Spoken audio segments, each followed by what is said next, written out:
ነብሩና ፈረሱ ነው። በአንድ ወቅት አንድ ፈረስ በጣም ይርበውና ጥቅጥቅ ወዳለ ጫካ ውስጥ ሳር ፍለጋ ይገባል። ታዲያ ይህ ፈረስም ሳር ፍለጋ በማንቀዋለል ላይ ያለ ከአንድ ነብር ጋር ይገጣጠማል። ይህ ነብርም ራብ በጣም ያጠቃው ነበር።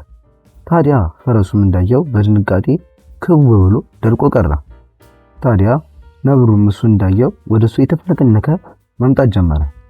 ፈረሱም እዛው ባለበት ቦታ ተረጋግቶ በመቆም ምንም የደነገጠ እንዳልመሰል በማስመሰል ይጠብቀው ጀመር። ነብሩም እሱ ጋር እንደደረሰ አያ ነብሩ ልበላኝ እንደሆነ እኔ አውቄያለሁ። ታዲያ አንድ ጥያቄ እንድጠይቅ ትፈቅድልኛለህ? በማለት ጠየቀው። ነብሩም ምንድነው የምትጠይቀኝ ጥያቄ? በማለት ጥያቄውን በጥያቄ መለሰለት። ነብሩም ጥያቄውን በጥያቄ መለሰለት። ፈረሱም እንዲህ አለው፣ እኔና ሚስቴ በዚህ ዓለም ላይ ምንም ዘመድ የለንም። ታዲያ እኔን ከበላኸኝ ሚስቴ ከሐዘን ብዛት የተነሳ ትሞታለች።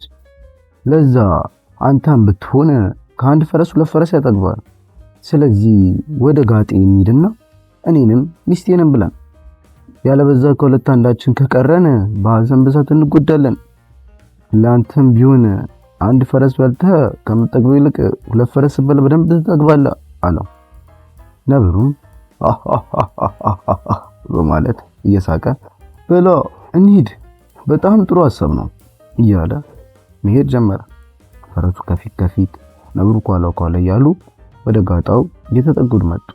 የፈረሱ ጌታም ከርቀት ነብሩና ፈረሱ ሲመጡ አይቶ ነበርና ዱላ በመያዝ ተደብቆ ይጠብቃቸው ጀመር። ታዲያ ፈረሱም እንደገባ ነብሩ የታለች እኔ እርቦኛል እያለ ሲገባ የፈረሱ ጌታም ከተደበቀበት በመውጣት እንዳልነበር እያደረገ እየቀጠቀጠ ወደ ጫካ አባረረው።